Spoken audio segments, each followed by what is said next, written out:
জোরে ওরে জোরে দোয়া ইউনুস পড়তে লাগলাম, আর ওরা মেরে মেরে আমার আমার পিঠ টিঠ সব টস করে ফেলেছে, আমার শরীর নাই মেরে ভাই হয়তো দোয়া বন্ধ কর। আমি বলি যে না, আমি দোয়া বন্ধ করবো না। ও তখন আমার মেরে আমার পিঠ একেবারে ঝাঁঝরা করে দিয়েছে AK-47 দিয়ে, কিন্তু আমি দোয়া থামি নাই। ওরা কিছুক্ষণ পর পর আমার আবার নাও নিচে বসাইছে, আবার উপরে উঠাইছে, উঠাই আবার মারেছে। মারার পরে আমি কিন্তু দোয়া ছাড়ি নাই। আমি চিন্তা করছি একটা কিছু না কিছু একটা ঘটতে যাচ্ছে, তা আমি দোয়া ছাড়বো না।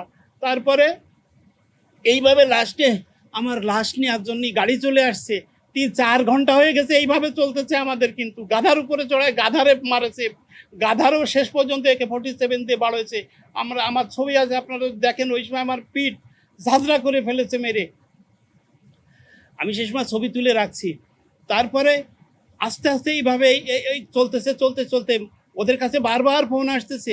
লাস্টে তো ওই ওরা হট করে এসে জড়ায় ধরছে আমাকে, জড়ায় ধরে এখানে চুমো খায়, এখানে চুমো খায়, এখানে চুমো খায়। চুমো খায় বলে যে তুই খুব আল্লাহর খুব সহি নফর, তোকে আর মারা যাবে না, আমাদের কমান্ডারের নির্দেশ আছে।